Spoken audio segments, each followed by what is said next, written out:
Hi friends, this is Akash from maths की mines. नमस्कार दोस्तों, मैं आकाश शर्मा आपका स्वागत करता हूं अपने यूट्यूब चैनल पर जिसका नाम है मैथ्स की माइंस। आज हम स्टार्ट करने वाले हैं class 7 chapter number 1 integers exercise 1.3। इस एक्सरसाइज के क्वेश्चंस को स्टार्ट करने से पहले मेरी आप सबसे रिक्वेस्ट है कि जो स्टूडेंट्स या जो अभिभावक या जो लोग मेरे इस यूट्यूब चैनल पर फर्स्ट टाइम आए हैं, उन सबसे रिक्वेस्ट है कि सबसे पहले आप मेरे इस यूट्यूब चैनल को सब्सक्राइब करें और बेल आइकन पे क्लिक करें, जिससे कि आपको आने वाली हर एक वीडियो की नोटिफिकेशन पहुंच सके तथा आप उन वीडियो को देखकर अपने मैथ की स्किल्स को डेवलप कर पाए। आइए हम स्टार्ट करते हैं question number 1। Question number 1 basic कि find each of the following, मुझे क्वेश्चन दे रखा है find each of the following products. ये कुछ प्रोडक्ट्स दे रखे हैं। प्रोडक्ट का मतलब होता है बेटा मल्टीप्लाई। मल्टीप्लाई मतलब हम प्रोडक्ट का मतलब क्या होता है? मल्टीप्लाई करना। ठीक है, सिंपल भाषा में गुणा करना। ठीक है, दो नंबर्स को। मेरा फर्स्ट क्वेश्चन है कि a 3 इंटू -1। अब मुझे इसको मल्टीप्लाई करना है। तो आप देख सकते हैं यहां पर एक डिजिट मेरी पॉजिटिव है और एक डिजिट मेरी नेगेटिव है। तो इसका मल्टीप्लाई होकर क्या आएगा उसको बताने से पहले मैं आपके सामने कुछ रूल्स डिस्कस करना चाहता हूं। और रूल्स क्या है आपको पता होना चाहिए। अगर एक नंबर मेरा पॉजिटिव हो, एक नंबर नेगेटिव हो और बीच में मल्टीप्लाई का साइन हो, तो आने वाला जो भी आंसर होगा नेगेटिव ही होगा। इसी तरीके से अगर दोनों मेरे नेगेटिव इंटीजर्स हो तो आने वाला जो आंसर होगा वो मेरा पॉजिटिव आएगा, क्योंकि मल्टीप्लाई के केस में नेगेटिव से मतलब साइन, जो माइनस का साइन है वो माइनस के साइन से कट हो जाता है और जो भी आंसर आता है वो पॉजिटिव निकल के आता है। उसके बाद अगर एक साइड नेगेटिव हो और दूसरी साइड पॉजिटिव हो तो भी आपका आंसर निकलने वाला नेगेटिव ही रहेगा। और अगर बोथ साइड दोनों पॉजिटिव ही होंगे तो आंसर आपका पॉजिटिव ही आएगा। इन रूल्स को देखते हुए अब हम इस क्वेश्चन को सॉल्व करते हैं। तो आप देख सकते हैं कि एक तरफ मेरा पॉजिटिव है, एक तरफ मेरा नेगेटिव है। तो दोनों को मल्टीप्लाई करूंगा तो मेरा 3 1 3 यानी कि -3 is the answer of this particular question. Second part, B part क्या कहता है? -1 इंटू 225। तो अगर इन दोनों को मल्टीप्लाई करेंगे तो क्या आएगा? -225, जो नॉर्मल मल्टीप्लीकेशन है। सी पार्ट क्या कह रहा है? -21 इंटू -30। तो आप देख सकते हो बीच में मल्टीप्लाई का साइन है और बोथ साइड, ये बीच में मल्टीप्लाई का साइन है और बोथ साइड क्या है? नेगेटिव है। तो मैंने आपको अभी बताया था, रूल्स में देखें, अगर आप रूल्स में देखें तो मैंने आपको बताया था अगर दोनों साइड अगर नेगेटिव इंटीजर होगा तो क्या होगा? माइनस से माइनस कट हो जाएगा। तो मैं यही वही चीज यहां पर करूंगा। माइनस से माइनस कट किया और 21 को मैं जो 30 से मल्टीप्लाई करूंगा तो मेरा कितना आंसर आएगा? मेरा आंसर आएगा 630। ठीक है, आई होप सो यहां तक सबको क्वेश्चन समझ आ रहे होंगे। इसके बाद हम चलते हैं अपने डी पार्ट पे। जो डी पार्ट हमारा क्या कह रहा है? डी पार्ट कह रहा है जी, डी पार्ट कहता है कि -316 इंटू -1। तो आप देख सकते हो बोथ साइड नेगेटिव इंटीजर है तो माइनस से माइनस कट हो जाएगा और आंसर आ जाएगा 316। This is your answer. E part पे आते हैं। तो ई पार्ट कह रहा है -15 इंटू 0 इंटू -18। ठीक है, आप देख सकते हो यहां पर कहने को दो इंटीजर मेरे नेगेटिव हैं, लेकिन बीच में क्या है? जीरो की भी इंप्लीमेंटेशन है। तो आपको पता होना चाहिए कि किसी भी इंटीजर को अगर मैं जीरो से मल्टीप्लाई करता हूं तो मेरा आंसर क्या आएगा? हमेशा क्या आता है जी? आंसर हमेशा मेरा जीरो ही आता है। तो सिंपल सी बात, आपको इसको सॉल्व करने की जरूरत नहीं, आप सीधा आंसर लिख सकते हैं जीरो। ठीक है जी। इसके बाद मैं आता हूं अपने एफ पार्ट पे। तो एफ पार्ट मेरा क्या कह रहा है? एफ पार्ट कह रहा है -12 इंटू -11 इंटू 10। ठीक है जी। आप देख सकते हैं, तो अगर मैं -12 और -11 की बात करूं, दोनों नेगेटिव इंटीजर हैं तो बीच में मल्टीप्लाई का साइन है तो माइनस से माइनस कट हो गया। ठीक है, तो अब क्या हुआ? 12 इंटू 11 को 10 से मल्टीप्लाई किया, 110 आ गया। और जब मैं 12 को 11 से मल्टीप्लाई कर लेता हूं तो आप देख सकते हैं 2 1 फिर 2 1, तो ये आ गया 132। यानी कि मेरा जो आंसर आएगा वो कितना आएगा? 132 and this is my answer. I hope so यहां तक सबको क्लियर हो गया होगा। अब हम चलते हैं अपने ई पार्ट पे, सॉरी जी पार्ट पे। जी पार्ट क्या कह रहा है? जी पार्ट कह रहा है जी 9 इंटू -3 इंटू -6। तो माइनस से माइनस कट हो जाएगा। 9 3 होते हैं 27 और 6। तो 27 को जब मैं 6 से मल्टीप्लाई करूंगा तो 6 7 42 होते हैं और 12 6 2 12 होते हैं और 4 16। तो 162, यानी कि मेरा जो आंसर आ गया वो कितना आ गया? 162। This is my answer. I hope so यहां तक सबको समझ आ गया होगा। आगे बढ़ते हैं, आगे बढ़ते हैं हमारे एच पार्ट पे। तो तो एच पार्ट में बढ़ने के लिए क्या करना पड़ेगा, हमें इसको इरेज करना पड़ेगा। तो अब हमारा एच पार्ट क्या कह रहा है, ध्यान से सुनिए। एच पार्ट कह रहा है -18 इंटू 5 इंटू -4। तो बेटा देखो माइनस से माइनस कट, अब ये माइनस बच गया तो कोई घबराने वाली बात नहीं है, आप 18 को ऐसे रहने दीजिए। 5 इंटू 4 होते हैं 20, और जब 18 को आप 20 से मल्टीप्लाई करेंगे तो आएगा 360 और माइनस का, and this is your answer. उसके बाद हम आते हैं आई पार्ट पे। तो आई पार्ट है हमारा -1 इंटू -2 इंटू -3 इंटू 4। सो ये माइनस से ये माइनस कट हो गया, लेकिन अभी एक माइनस बचेगा, कोई प्रॉब्लम नहीं है। 1 इंटू 2 कितना होता है जी, 1 इंटू होता है 2, और 3 को 4 से मल्टीप्लाई करूंगा, 3 4 द 12, माइनस का ही आएगा, और 12 को 2 से मल्टीप्लाई करूंगा तो माइनस का 24, and this is my answer. इसके बाद आते हैं हम जे पार्ट पे। तो जे पार्ट हमारा क्या कह रहा है, -3 इंटू -6 इंटू -2 इंटू -1। ठीक है जी। सो देखिए इस माइनस से ये माइनस कट, और इस माइनस से ये माइनस मेरा कट। तो अब देखिए नॉर्मल मल्टीप्लीकेशन कर लेते हैं। तो देखिए जी, तो 6 3 को तो ऐसे रहने दिया, 6 टू द 12, और 12 को 1 से मल्टीप्लाई करूंगा तो 12 ही आएगा, और 12 थी 36, and this is my answer. So मैंने आपको इस क्वेश्चन के हर एक पार्ट सॉल्व करके दिखा दिया है। आपको जिस भी पार्ट में कंफ्यूजन हो, आप वीडियो को पीछे रिवाइंड करके आप फिर से देख सकते हैं और समझ सकते हैं।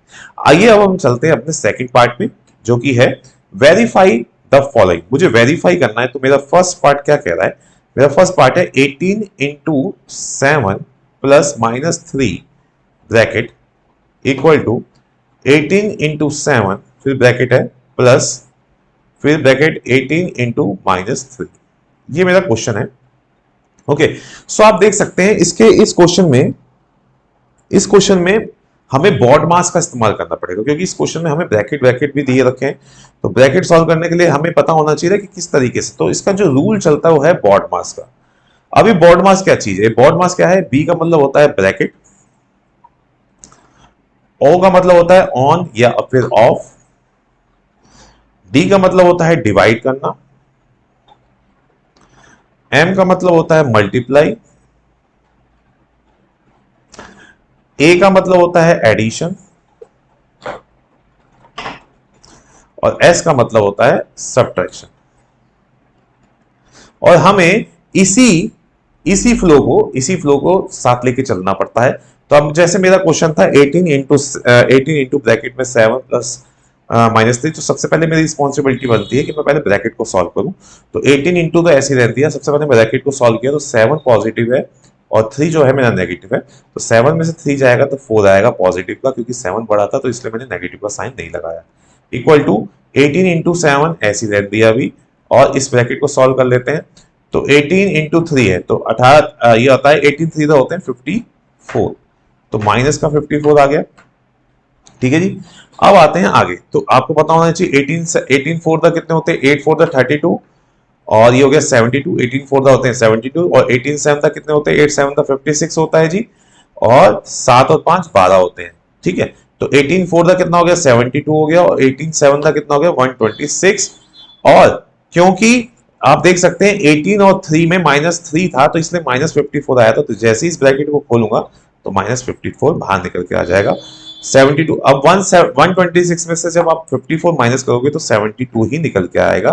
तो आप देख सकते हैं LHS हमारा जो है राइट हैंड साइड के बिल्कुल बराबर आ गया है, और मुझे यही वेरीफाई करना था। ठीक है जी। इसके बाद इसका सेकंड पार्ट जो है उसको भी देख लेते हैं, उसको भी करके देख लेते हैं। तो मेरा सेकंड पार्ट क्या कहता है, सेकंड पार्ट कह रहा है जी, बी पार्ट है मेरा, लिखा हुआ है -21 इंटू ब्रैकेट में -4 फिर plus -6 bracket of equal to bracket -21 into -4 bracket of plus -21 bracket में इंटू -6 फिर ब्रैकेट ऑफ। ठीक है, ये मेरा क्वेश्चन है। सो अब देखिए कैसे सॉल्व करेंगे, वही बॉड मास का तरीका इस्तेमाल करेंगे। बॉड मास को लेके चलेंगे, जिसमें पहले ब्रैकेट ऑफ और या फिर ऑन, डिवाइड, मल्टीप्लिकेशन, एडिशन और सब्ट्रैक्शन। सो सबसे पहले हमारा ब्रैकेट सॉल्व करने का परम लक्ष्य होता है, तो मैंने 21 तो ऐसे रह दिया, इनटू इसको ब्रैकेट को सॉल्व किया तो -4 और -6 होता है -10। ठीक है जी, -10 हो गया, इक्वल टू में इधर आ गए तो आप देख सकते हैं इधर ये भी नेगेटिव का है, ये भी नेगेटिव का है, तो इससे एक माइनस से ये माइनस खत्म हो गया। ठीक है, अब 21 को 4 से मल्टीप्लाई करूंगा तो कितना आएगा, 84 आ जाएगा पॉजिटिव का, प्लस इधर भी 21 और 6 माइनस 6 है, तो माइनस से माइनस कट हो गया, तो इधर आ गया 126। ठीक है जी। अब देख सकते हैं आप -21 के आगे भी माइनस लगाया और 10 के अभी आगे माइनस लगाया। अब क्या कर लेते हैं, सॉल्व कर लेते हैं, तो माइनस से माइनस कट हो जाएगा और दोनों को मल्टीप्लाई करूंगा 210, और जब मैं 84 के साथ 126 को प्लस करूंगा तो इसका भी कितना आएगा, 210। तो आप देख सकते हैं LHS इक्वल टू RHS आ चुका है। सो ये भी वेरीफाई हो गया। सो आई थिंक आपको क्वेश्चन नंबर 2 भी क्लियर हो गया होगा। सो आइए हम चलते हैं अपने थर्ड क्वेश्चन पे। क्वेश्चन नंबर 3 क्या कह रहा है, क्वेश्चन नंबर 3 कह रहा है for any integer a what is -1 into a equal to, कह रहा है कि कोई भी एक इंटीजर है, फॉर एनी इंटीजर, कोई इंटीजर है जिसका नाम है a। सो कह रहा है कि अगर इस a को मैं -1 के साथ मल्टीप्लाई कर दूं तो बेसिकली क्या आएगा। सो आप देखिए कुछ नहीं है, तो मैं -1 के साथ अगर a को मल्टीप्लाई करता हूं तो कितना आता है, -a, and this is my answer. ये मेरा था फर्स्ट पार्ट। सेकंड पार्ट क्या कह रहा है, determine the integer whose product with -1। मुझे डिटरमाइन करना है इंटीजर को जिसके साथ -1 का प्रोडक्ट यानी कि मल्टीप्लाई की गई है। अब जैसे -22 है, -22 को मैं इलेबोरेट करूं तो -22 किस तरीके से इलेबोरेट हो सकता है, 22 इंटू -1, 22 इंटू -1, तो 22 इंटू -1 यानी कि 22 में जब -1 को मल्टीप्लाई किया गया होगा तभी तो आया होगा -22 इक्वल टू -22। सो ये था मेरा फर्स्ट पार्ट, मतलब हम समझा रहे हैं, बेसिकली हम बता रहे हैं कि किस किस इंटीजर के साथ -1 का मल्टीप्लीकेशन है। अब जैसे 37 है, अगर मुझे 37 के अंदर -1 की इंप्लीमेंटेशन दिखानी है तो मैं कैसे करूंगा, तो -37 इंटू -1 कर दूंगा, तो क्या होगा, माइनस से माइनस कट हो जाएगा तो वापस 37 आ जाएगा, तो ये इंप्लीमेंटेशन हो गई। थर्ड, अब मैं जीरो की बात करूं तो जीरो के साथ मैं -1 की मल्टीप्लाई करूंगा तो जीरो ही आएगा। सो बेसिकली ये चीज थी, मतलब ये जो टर्म्स थी, इस तरीके से मुझे -1 को एक्सप्रेस करना था। और जो एक टर्म है यहाँ पर मैं आपको बता दूं आपकी इंफॉर्मेशन के लिए, आपको ये पता होना चाहिए कि जो मेरा -1 है वो बेसिकली एडिटिव इनवर्स को, -1 जो है वो एडिटिव इनवर्स को डिनोट करता है, एडिटिव इनवर्स को। तो कभी भी गलती मत कीजिएगा, अगर आपसे बस ये पूछा जा रहा है कि डिटरमाइन करो कि कैसे हुज प्रोडक्ट विद -1, कि किसका प्रोडक्ट -1 के साथ है, तो कुछ इस तरीके से आपको रिप्रेजेंट करना है। सो आई होप सो ये क्वेश्चन भी आपको समझ आ गया होगा। अब हम चलते हैं अपने फोर्थ क्वेश्चन पे, जो कि है ये क्वेश्चन कह रहा है स्टार्टिंग फ्रॉम -1 इंटू 5, यानी कि मुझे -1 इंटू 5 से स्टार्ट करना है और वेरियस प्रोडक्ट्स, मुझे बहुत सारे प्रोडक्ट शो करने हैं, किस पैटर्न में, सम पैटर्न में, टू शो, और मुझे कहां तक पहुंचना है, -1 इंटू -1 इक्वल टू 1 पे। तो कुछ नहीं है, स्टार्ट कर देते हैं। तो -1 इंटू 4, देखो इसको इससे मल्टीप्लाई करूंगा तो कितना आएगा, -5, इसको इससे मल्टीप्लाई करूंगा -4, इसको इससे मल्टीप्लाई करूंगा तो कितना आएगा, -3, इसी तरीके से -1 को 2 से मल्टीप्लाई करा, -2। सो अब देखिए, अब मैं इसको -1 को 1 से मल्टीप्लाई कर दूंगा तो -1 आ जाएगा, -1 को 0 से मल्टीप्लाई करूंगा तो 0 आ जाएगा, और जब मैं -1 को -1 के साथ मल्टीप्लाई करूंगा तो 1 आ जाएगा। तो ये मेरा पैटर्न फॉलो हो गया जो मुझे पैटर्न बनाने के लिए कहा था। This is my answer. I hope so ये क्वेश्चन नंबर 4 भी क्लियर हो गया होगा आप सबको। अब चलते हैं अपने क्वेश्चन नंबर 5 पर। Find the product using suitable properties. अभी प्रॉपर्टीज नाम की क्या चीज है, तो ध्यान से सुनिएगा। हमारे इन क्वेश्चंस में हम बेसिकली जो प्रॉपर्टीज यूज करने वाले हैं वो प्रॉपर्टीज कौन कौन सी है, वो प्रॉपर्टीज 3 तरीके की प्रॉपर्टीज हम यूज कर सकते हैं, एसोसिएटिव, कॉम्यूटेटिव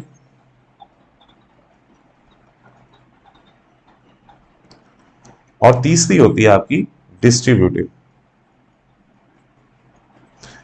ये 3 प्रॉपर्टीज हैं जो बेसिकली हम ज्यादातर यूज करते हैं। तो अब जैसे मेरा फर्स्ट पार्ट है, मेरा फर्स्ट क्वेश्चन है, क्वेश्चन मतलब फर्स्ट पार्ट ए है, क्वेश्चन है 26 into -48 plus -48 into -36।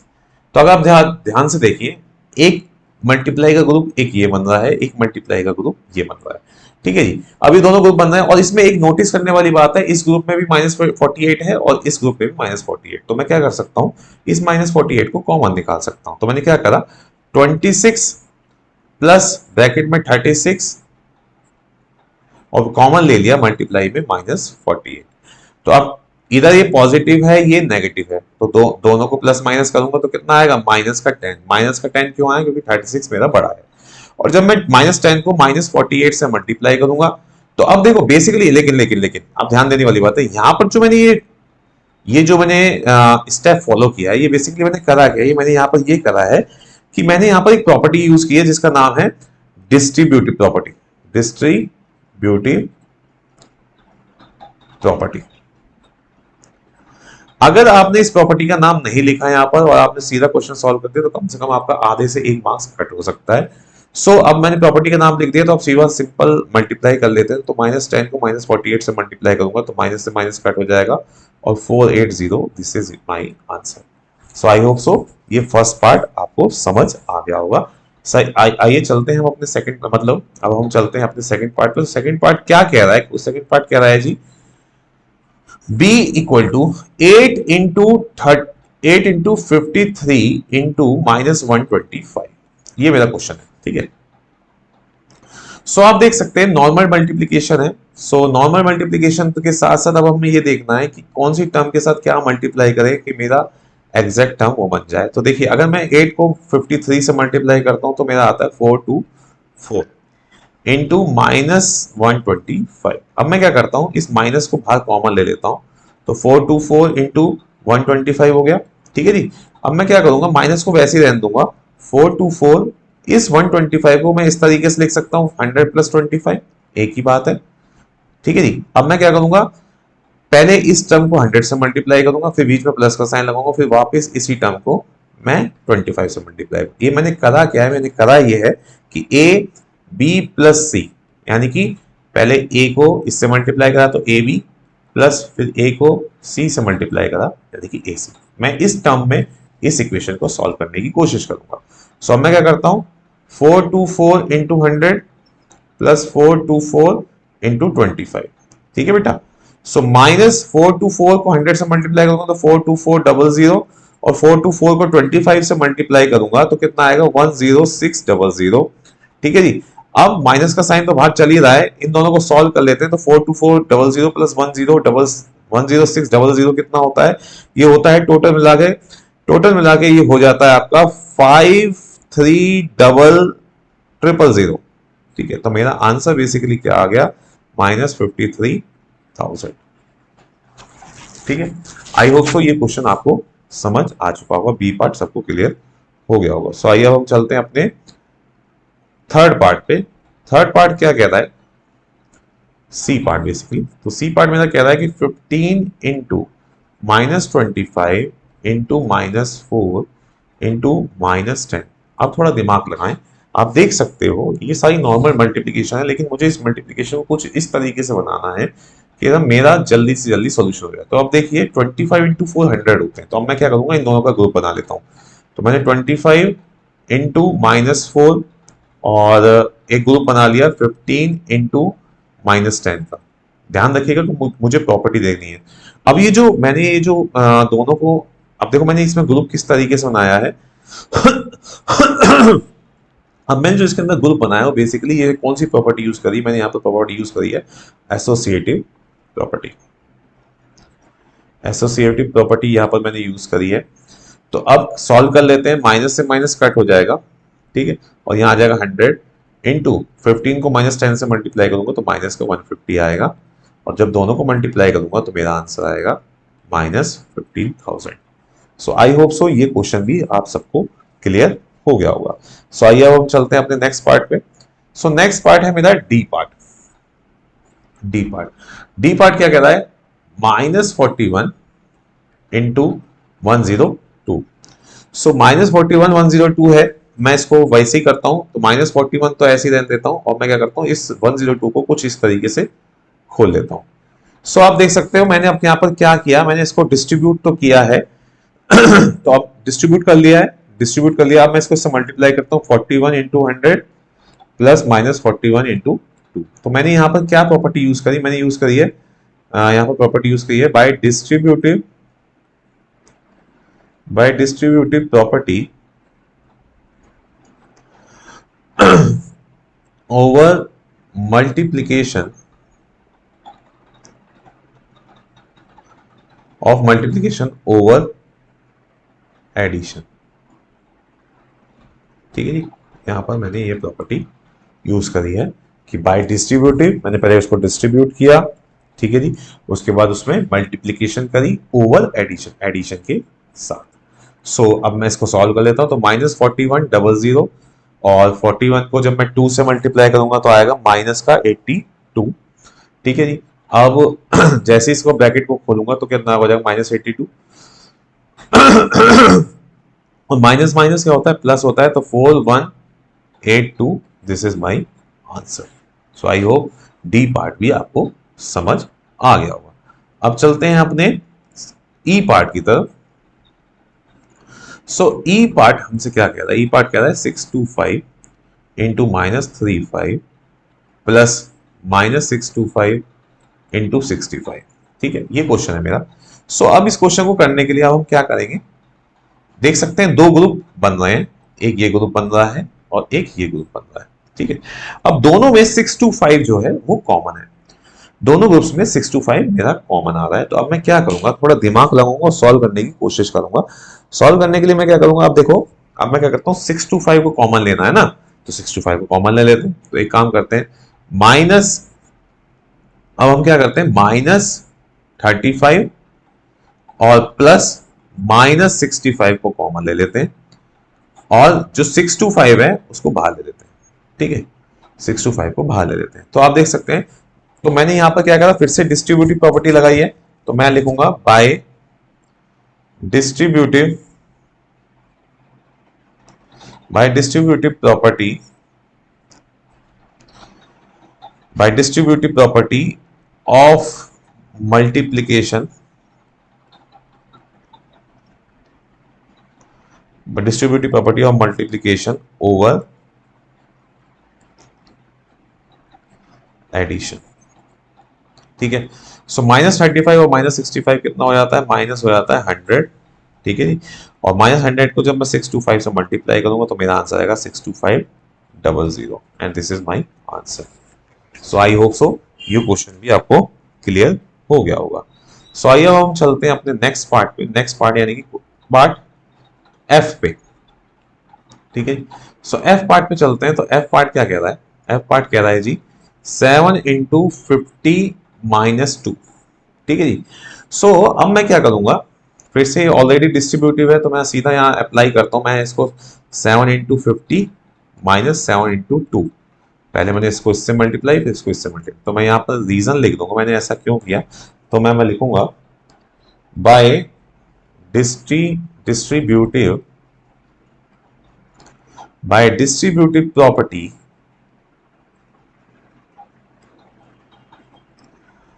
Of multiplication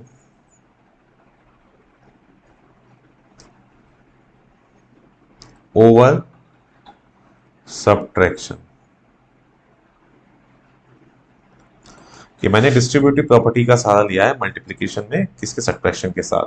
तो 7 5 35 ये हो गया, और 7 टू द 14, तो 350 में से जब 14 जाएंगे तो कितना आएगा 350 में से 14 जाएंगे तो कितना आएगा जी, 336, and this is my answer.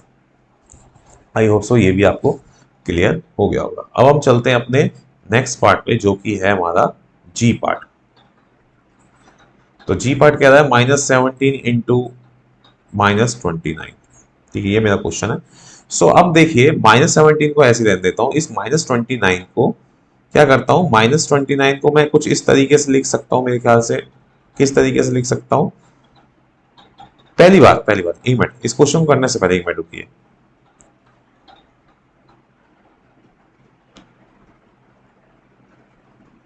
सो आइए हम चलते हैं अपने जी पार्ट पे। तो जी पार्ट कह रहा है -17 इंटू -29।